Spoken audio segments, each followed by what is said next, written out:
दोस्तों नमस्कार, मैं हूं शैलेंद्र सिंह और आप देख रहे हैं हमारा यूट्यूब चैनल शब्द शैलेंद्र सिंह। आज हमारे साथ हैं ऋचा खन्ना जी, जो वरदान इंटरनेशनल एकेडमी की प्रिंसिपल हैं, CWC की मेंबर रही हैं और सामाजिक बहुत सारी संस्थाओं के साथ उनका जुड़ाव है। बाल संरक्षण, बाल अपराध, इन सब पे उनकी एक बड़ी पकड़ रही है। आज की समस्या जो है जिस पे आज हम डिस्कशन करने जा रहे हैं वो है बाल अपराध की। बाल अपराध कई तरीके का होता है, घरों में भी होता है, स्कूलों में भी होता है, समाज में भी है, और भी जहाँ ऐसे अवसर अपराधी किस्म के लोगों को मिलते हैं वो मौके नहीं चूकते हैं। तो इनके लिए हर जगह पे उपाय होते हैं। सरकार ने इसके लिए एक पास्को एक्ट बनाया है, स्कूल अलग से उपाय करते हैं, समाज और घर, हम लोग भी अपने घरों में इस तरीके की कोशिशें करते हैं कि बच्चों के साथ कोई एब्यूज़ ना हो, कोई उनके साथ गलत चीज़ें ना हो। बावजूद इसके समाज में घटनाएं घट रही हैं। अभी आपने भोपाल का सुना होगा, गाज़ियाबाद सुना होगा, और बहुत सारे ऐसे केस होते हैं। आज हम ऋचा जी के साथ डिस्कस करेंगे कि स्कूल किस तरीके से इसको रोकने के लिए प्रावधान कर रहे हैं, क्या वो चीज़ें कर रहे हैं, कैसे जागरूक कर रहे हैं लोगों को, समाज, घर, पेरेंट्स, कानून, इन सब के बीच कैसे वो कोऑर्डिनेशन कर रहे हैं। ऋचा जी, बहुत बहुत स्वागत है आपका। आपका तो एक लंबा अनुभव है CWC के साथ काम करने का। इतने साल से आप स्कूल में काम कर रही हैं बच्चों के साथ। क्या क्या घटनाएं होती हैं, बच्चे क्या बताते हैं आप लोगों को? अब जैसे कि मैं ये कहूँगी कि मैं एक चाइल्ड एक्टिविस्ट पहले रही हूँ, चाहे एजुकेशन लाइन में आना हो या फिर as a member magistrate CWC में रहूँ। मैं अपने आप को एक चाइल्ड एक्टिविस्ट ज़्यादा समझती हूँ। तो जब मैंने बच्चों से बातचीत की है या जो घटनाएं हम इस पूरे करियर में मेरे सामने आई हैं, वो काफ़ी हद तक दिल दहला देने वाली होती, क्योंकि एक बहुत ही जिसे मैं कहूँगी नॉर्मल दिखने वाले सर्कमस्टेंस में ये घटनाएं हो जाती हैं। और हमारी सामाजिक कंडीशनिंग घर वालों की या इवन बच्चों की कई परिवार में ऐसी होती है कि उसको एक अब्यूज़ की तरह बच्चे लेते ही नहीं हैं। उसको एक नॉर्मल इंसिडेंट की तरह ट्रीट किया जाता है। उनको लगता है यही होता है, ये बड़ा आम चीज़ है, ये तो हो गया, कोई बात नहीं, चलिए जाने दीजिए। यहाँ तक कि ऐसे तक केसेस आए हैं कि घर के परिवार के ही लोगों ने बच्चे का अब्यूज़ किया है, सेक्सुअल अब्यूज़ किया है, और उसके माँ ने ही कह दिया बच्चा जाएगा। सबसे पहले हम लोग ये मानते हैं कि भाई हम लोग ये सिखाते हैं विद्यालय में भी और सब जगह कि भाई आप सबसे पहले अपने पेरेंट्स को बताइए। और बच्चे ने पेरेंट्स को बताया और पेरेंट्स ने कहा कोई बात नहीं बेटा, किसी को बताना मत, हो गया, अब नहीं होगा, परेशान मत हो।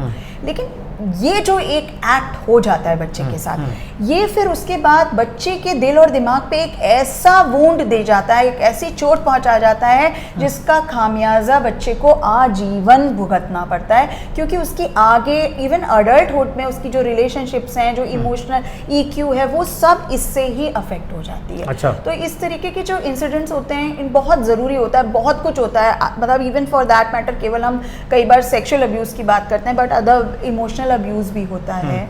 कई जगह बच्चे कितना बुरी तरह मार खाते हैं। कई एजुकेशनल इंस्टीट्यूशंस में ऐसा होता है कि टीचर्स ने बच्चों पे हाथ उठा दिया।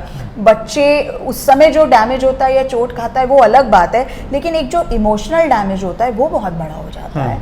फिर देयर आर अदर थिंग्स। आजकल आप देखिए, यहाँ तक कि पोर्नोग्राफी दिखा दी बच्चे को, इस तरीके की चीज़ें, चाइल्ड लेबर हो गया, चाइल्ड मैरिज हो गई, चाइल्ड ट्रैफिकिंग हो गई। ये कुछ प्रकार हैं चाइल्ड अब्यूज़ के जो हमारे समाज में प्रिवेल करते हैं और जिनके बारे में अब धीरे धीरे जागरूकता आ रही है, और मेरी समझ में आगे थोड़ा स्थितियाँ बेहतर होंगी इस जागरूकता के कारण। जैसे स्कूलों का सबसे बड़ा रोल होता है, क्योंकि उनके पास बहुत सारे बच्चे होते हैं और एक लंबे समय तक स्कूल में रहते हैं। स्कूल इसको रोकने के लिए क्या क्या उपाय कर रहे हैं? स्कूल्स का एक बहुत बड़ा एक रोल होता है, और ये मैं जब अपना CWC के करियर में एज अ मैजिस्ट्रेट में आई भी नहीं थी, तब मेरे ही स्कूल में, विद्यालय में एक दिल दहला देने वाला एक केस मेरे सामने आया था, जब बच्चे ने ये कहा कि उसने बताया अपनी टीचर को, क्योंकि बच्चे छोटे बच्चे होते हैं, और नर्सरी क्लास का एक बच्चा था, जो कि नर्सरी क्लास माने सिर्फ 4 साल का बच्चा, और 4 साल के बच्चे ने बताया कि लगातार उसके चाचा उसको 1-1.5 साल से अब्यूज़ कर रहे हैं। बातों बातों में टिफ़िन के टाइम पे टीचर को बताया। टीचर ने इमीडिएटली मुझे, मैं आपको एक इंसिडेंट इसलिए बता रही हूँ कि मतलब ये आम तौर पर होता है और हम लोग ध्यान नहीं देते। टीचर ने इमीडिएटली हम लोग को बताया, हमने तुरंत पेरेंट को कांटेक्ट किया। माँ वॉज शॉक्ड, वो शॉक में थी क्योंकि उनको पता ही नहीं था कि ये हो रहा है और बच्चे को लगा ये नॉर्मल है। चाचा ने बच्चे का ब्रेन वॉश ऐसे किया था कि उसको लगा कि ये सब नॉर्मल है, तो उसने रिपोर्ट ही नहीं किया। उसने तो टीचर को भी यूं ही बातों बातों में बता दिया। तो एक मतलब इमीडिएट एक्शन लिया गया और तब मुझे लगा कि हाँ, एक बहुत इम्पॉर्टेंट नेसेसिटी है स्कूल में। हम लोगों ने एक सेक्सुअल हैरेसमेंट कमेटी बनाई हुई है, सभी स्कूल्स में होनी चाहिए। मैं मानती हूँ कि जितने स्कूल्स भी एफिलिएटेड हैं वो मैंडेट्स को फॉलो कर रहे होंगे, तो उनके यहाँ सबके यहाँ होगी।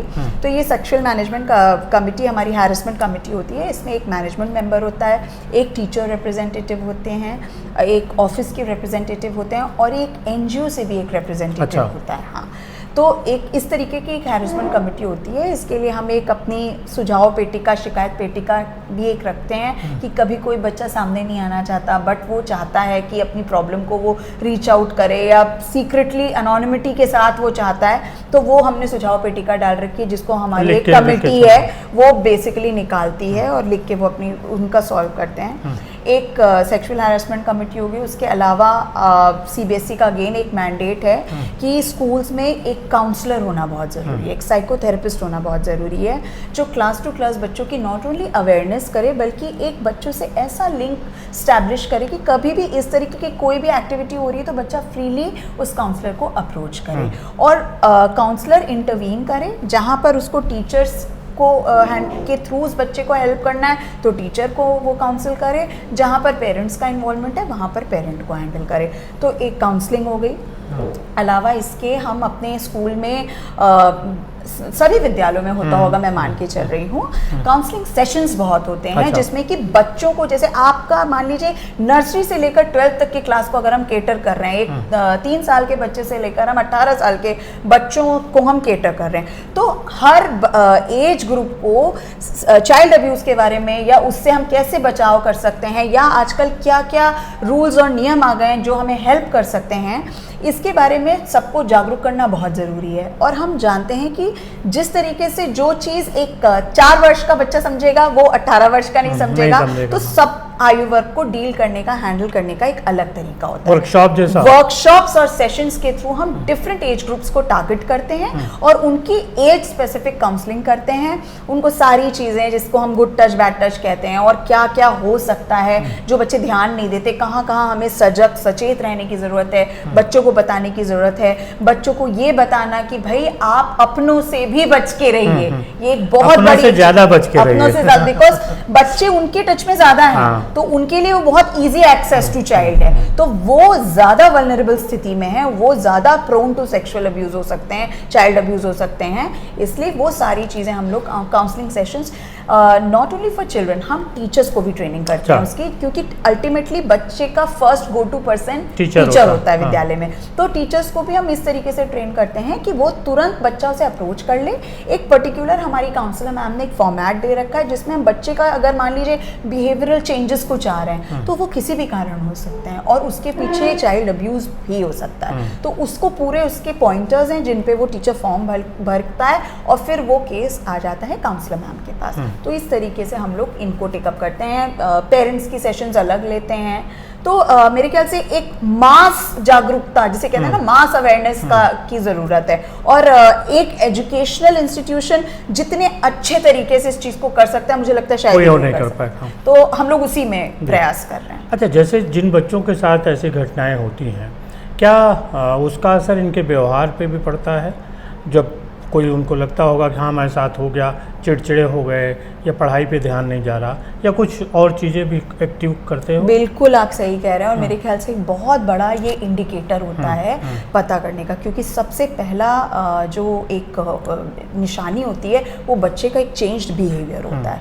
सडनली बच्चे का चुप हो जाना, एक एक्टिव बच्चे का सडनली इनएक्टिव हो जाना, अपने फ्रेंड से बात ना करना, यहाँ तक कि एक ऑपोजिट कंडीशन भी आती है, किसी पर्टिकुलर बच्चे का हाइपर एक्टिव हो जाना या बहुत, जैसे आपने बताया, चिड़चिड़ा हो जाना, या किसी ना किसी मैं कहती हूँ किसी वे में वो हर तरीके से बार बार अपने एंगर को वेंट आउट कर रहा है, हर चीज़ पे गुस्सा हो जाना, कुछ ना कुछ गलत हरकतें करना, स्कूल में तोड़फोड़ करना या कहीं भी तोड़फोड़ करना, बोलने में, भाषा में, भाषा शैली का बदल जाना, ये सब इंडिकेटर्स हैं कि बच्चे के साथ कुछ हुआ है, होने का अंदेशा है। और इन्हीं इंडिकेटर्स को लेके एक प्रोफार्मा हमारे यहाँ जो मैंने बताया कि बना रहता है, वो अगर हम इंडिकेटर्स को क्लियरली स्टडी करें, वो हमें ज़रूर एक मदद करती हैं कि फिर हमें इस बच्चे से बातचीत की ज़रूरत है, क्योंकि बच्चा एक बार भी नहीं खुलता है शैलेंद्र जी, उससे हमें सीरीज ऑफ कॉन्वर्सेशन करने पड़ते हैं, तब शायद वो इतना डरा रहता है, सहमा रहता है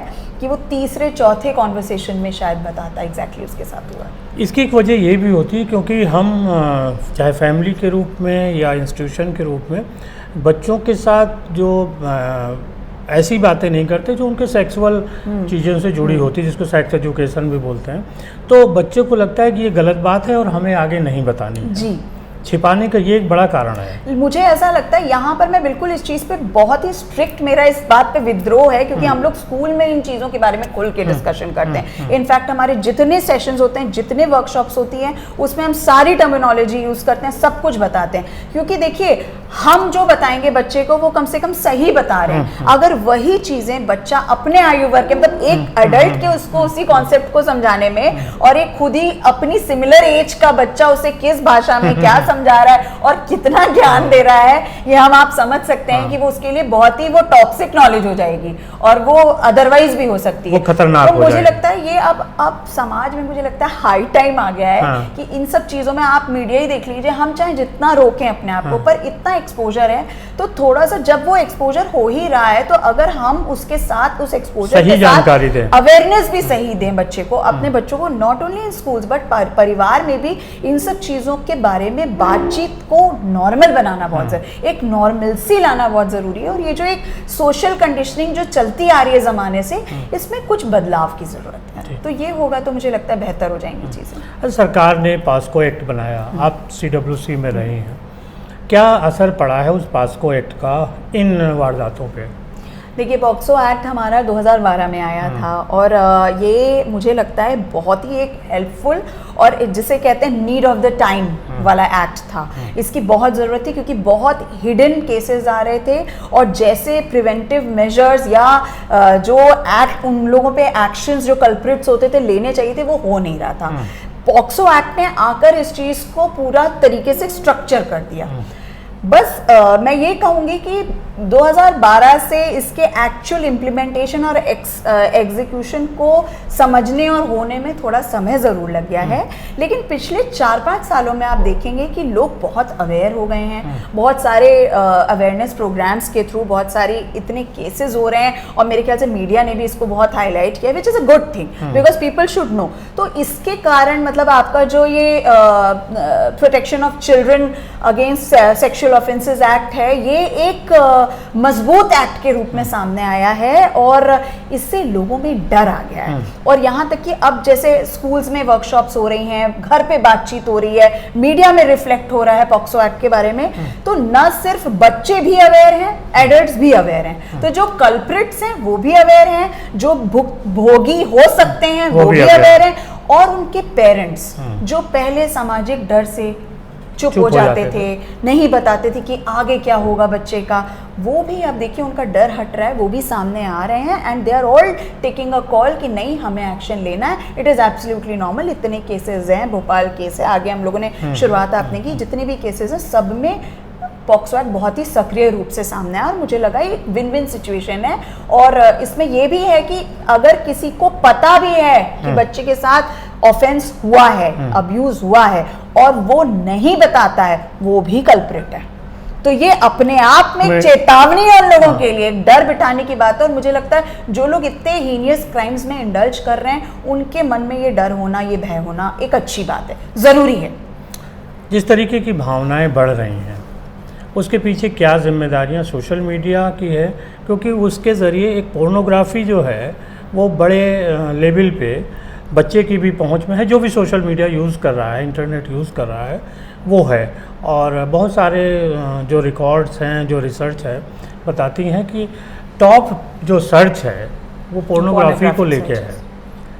इसको लेके क्या सरकार को करना चाहिए, कुछ और कड़े कदम उठाने चाहिए? जी, मुझे ऐसा लगता है कि हमें जो इंटरनेट, जो साइबर का जो एक प्रॉपर साइबर क्राइम्स होते हैं, उसमें बहुत बड़ा एक ये एक बहुत बड़ा हिस्सा है उस चीज़ का, और इसके लिए कुछ फिल्ट्रेशंस बहुत ज़रूरी हैं, और ये सरकार की तरफ से ज़रूर होने चाहिए। आपने देखा, हम लोग पॉक्सो की बात करें तो पॉक्सो में पोर्नोग्राफी दिखाना भी it's a form of sexual offence. तो आप समझिए कि इस ऑफेंस पे भी 3 साल तक की सज़ा, फाइन सब हो सकता है। तो मतलब ये एक्ट बनाना काफ़ी नहीं है, एक्ट बन गया है, अवेयरनेस हो रही है। मीडिया को मुझे लगता है रिस्पॉन्सिबिलिटी है कि इसका प्रचार प्रसार बहुत जिम्मेदारी के साथ करे।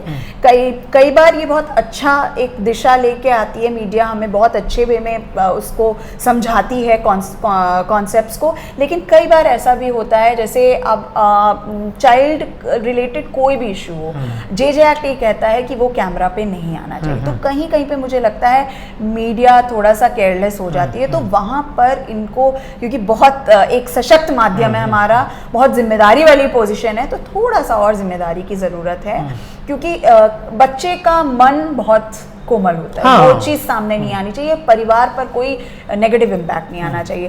तो डेफिनेटली अब जो रह गया है वो ये रह गया है कि सरकार की तरफ से कुछ कड़े कदम और ज़रूरी है, जो कि इंटरनेट पोर्नोग्राफी को फिल्टर करें, रोकें। और पेरेंट्स भी इसके लिए जागरूक रहे। बिल्कुल, पेरेंट जितने जागरूकता अभियान जो हो रहे हैं, सेमिनार्स, एक जैसे आप मीडिया हम बता रहे हैं, आज हम बातचीत कर रहे हैं इसके बारे में, ये सब जागरूकता अभियान का हिस्सा है और ये जा रहा है पेरेंट्स तक। अब जरूरत ये है कि जो हम बातचीत कर रहे हैं या जो मीडिया उनको बताने की कोशिश कर रहा है, या फिर जो पॉक्सो एक्ट में इनिशिएट किया गया है, उसको पेरेंट्स को भी समझना है और उसको भी उसके हिसाब से एक्ट करना है। अपने बच्चे की काउंसलिंग जितनी अच्छी एक अभिभावक कर सकता है घर में, एक जो वार्मथ के साथ, वो एक जो रीचेबल, अप्रोचेबल पेरेंट बन के वो कर सकता है, वो शायद ही कोई बाहर का काउंसलर या टीचर करता है। एक बहुत बड़ी समस्या है हम लोगों के सामने, कई बार आई है, जो मध्यम वर्गीय परिवार हैं। आप लोगों ने देखा होगा, बहुत लोग कहते हैं कि मेरा बेटा मुझसे अच्छा मोबाइल चला लेता है, मुझे तो इसकी टेक्नोलॉजी नहीं पता, लेकिन वो कर देता है। हाँ। अब होता यहाँ क्या है कि हमने बच्चे से मोबाइल एक्टिव करा लिया, इंटरनेट हो गया, सब कुछ हो गया, अब हम खुद उस पर पॉर्न सर्च करने लगे।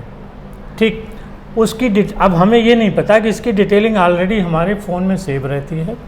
रिसेंट आपने क्या वीडियो देखा है वो हिस्ट्री में आता रहता है। फिर कभी बच्चे को आपने दिया कि बेटा देखो ये जरा सही कर दो, उसने जब सर्च किया तो वो तो देख रहा है।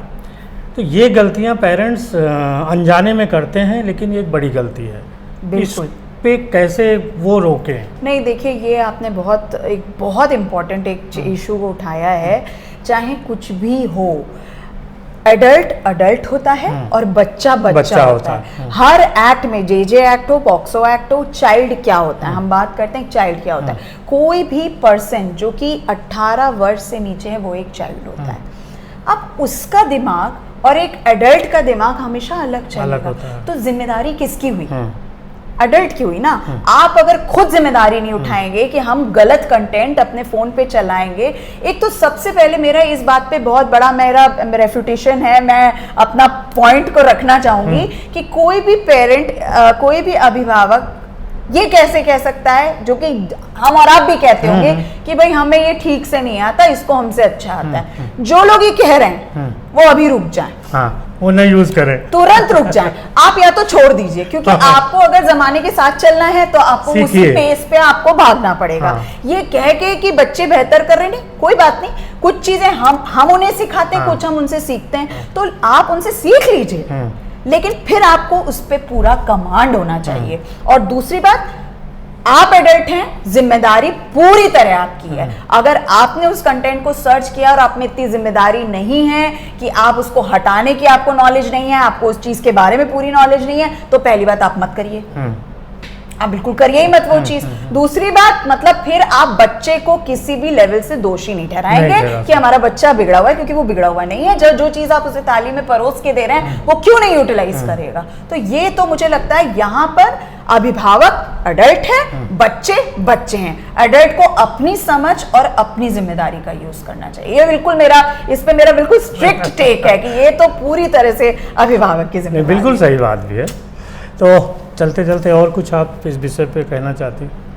मैं बस यही कहूँगी कि सभी लोग जागरूक रहिए और जो भी नई चीज़ें आ रही हैं उससे भागिए मत, उसको एम्ब्रेस करिए, उसे समझिए, सीखने की कोशिश करिए, उसमें से अच्छा लीजिए और वही अपने बच्चों को भी बताइए। और दूसरा, एक एजुकेशनिस्ट, एक चाइल्ड एक्टिविस्ट होने के नाते मैं ये भी कहना चाहूँगी कि बच्चों के लिए बहुत अप्रोचेबल रहिए। कोई भी एडल्ट हो, वो चाहे एक एजुकेशनिस्ट हो, एक टीचर हो, एक काउंसलर हो, घर में मम्मी हो, पापा हो, बड़े भाई बहन हो, एक एडल्ट है अगर, तो उसे बहुत अप्रोचेबल होना चाहिए। बच्चों के लिए बहुत खुला एक दिमाग रखना चाहिए और सोसाइटी को let's make it a better place to live in, बेहतर समाज का हम लोग निर्माण करें। बिल्कुल, बहुत शुक्रिया ऋचा जी आपका। Thank you so much. और सभी साथियों आपका भी बहुत शुक्रिया।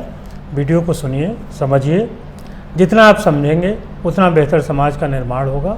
दिक्कतों से दूर रहेंगे, बच्चे आपके उन हालातों से नहीं फंसेंगे। हम लोगों का यही प्रयास है आप तक इस बातचीत को पहुंचाने का। एक बार फिर से बहुत शुक्रिया।